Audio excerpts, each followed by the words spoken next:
Never been a product of a flawless environment. Never acted like I'm higher than you. And hi friends. Well, the time has finally come. I have wanted to do this for such a long time, actually during Vlogtober, but it never seemed to happen. I am currently on a plane on my way to Thailand with my son for his birthday. It's his 35th birthday, and as I'm drawing this picture, that's what I'm doing, and that's where I am, and it is November 13th. But as I do this voiceover, I'm actually in my hotel room in Thailand, and I had written out some notes on what I have learned in my 60s. And it's been on my mind for a very, very long time. And so I just wanted to share. I didn't know how I was going to share it, but I just jotted down notes, and I'm just going to share that with you. So here we are. It's actually November 17th here in Thailand. And yeah, so here we go.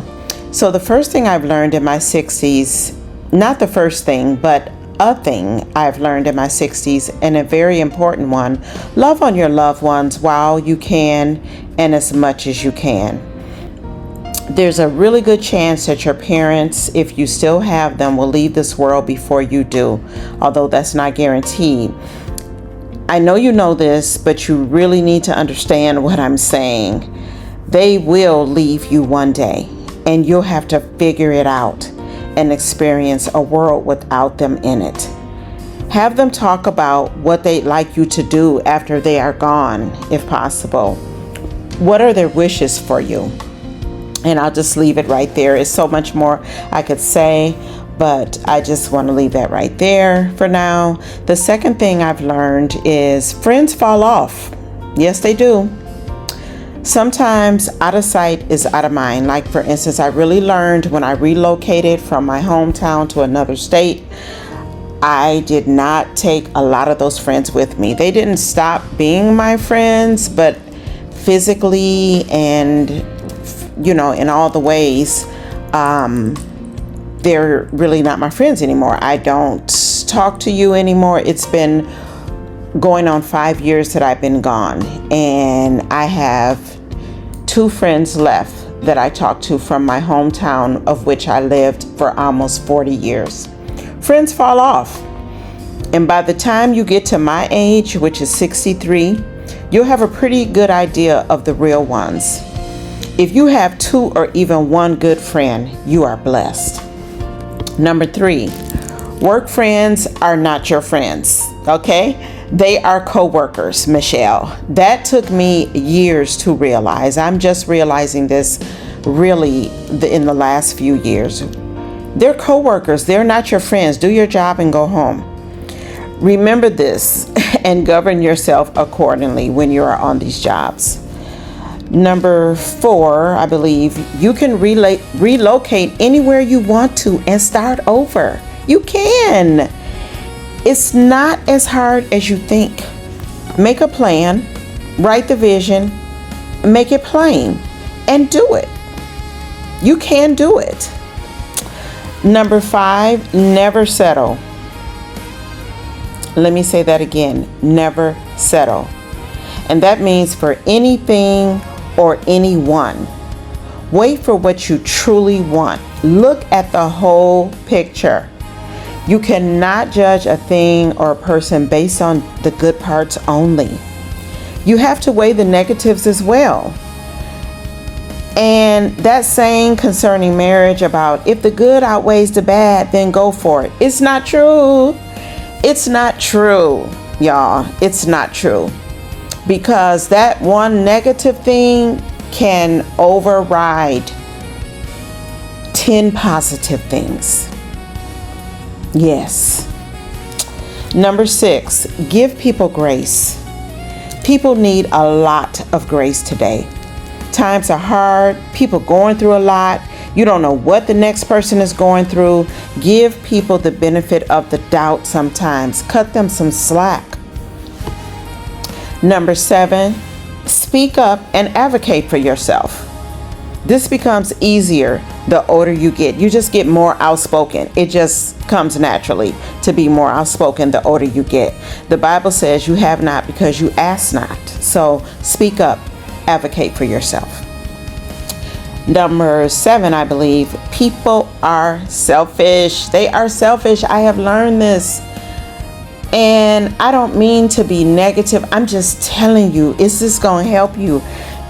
People are selfish, and they get more and more selfish as the day go on. I'm talking about men, women, and children. You learn to recognize selfishness as you get older. But don't you be selfish too. Don't let it change you because of the way other people are. It takes a lot of patience dealing with people. It will always require patience dealing with people. Number 8, do what makes you happy. At the end of the day, it's your responsibility, and no other human being is responsible for making you happy. Not even your partner, not your kids, and not your friends. And to take it a step further, do not marry with the expectation that he or she is going to make you happy. Be happy, healed, and whole before you marry.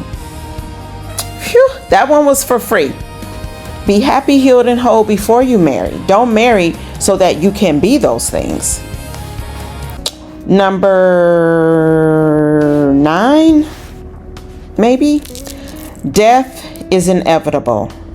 Get your soul right with Christ. Prepare your loved ones.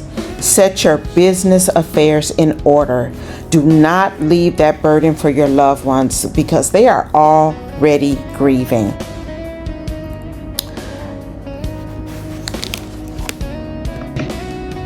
Number 11. The older I get, the more joy my bed gives me. That might just be specific to me. I don't know, but it's true. Number 12. Make lists. You will start to forget things in your 60s. If you don't already begin to make lists, it's okay. Number 13.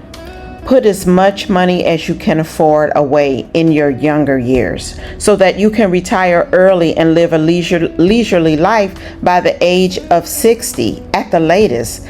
Unless you really just love your job and don't want to stop working, but that is not the case for most of us. Trust me, you won't want to work no more by the time you're 60. You'll be good and tired of working because by that time you've been working since you was 15, 16 years old.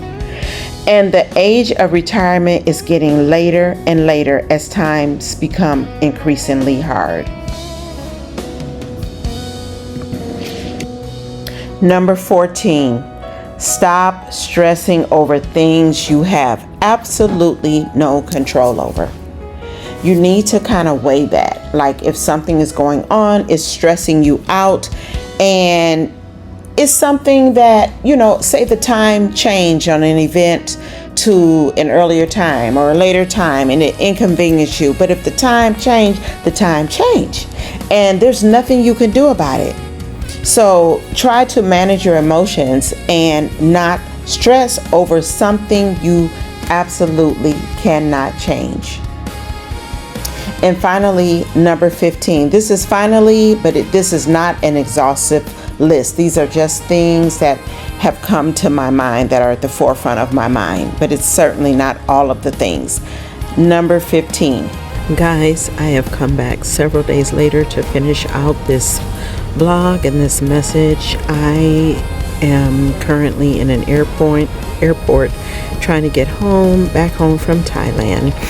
And I've contracted a cold, but I'm in the airport and I wanted to finish up this blog because I had thought of one more thing. I cannot close this out talking about what I have learned in my 60s without saying that I have learned that God is faithful. He is so faithful. He is faithful when we are not. I feel like that, I have been in church for over 30 years, serving Him, serving in different auxiliaries, paying my tithes, doing all the things, trying to be a good steward over my finances and different things. I've been doing this, had been for years. Served in my church council, served on the convention level.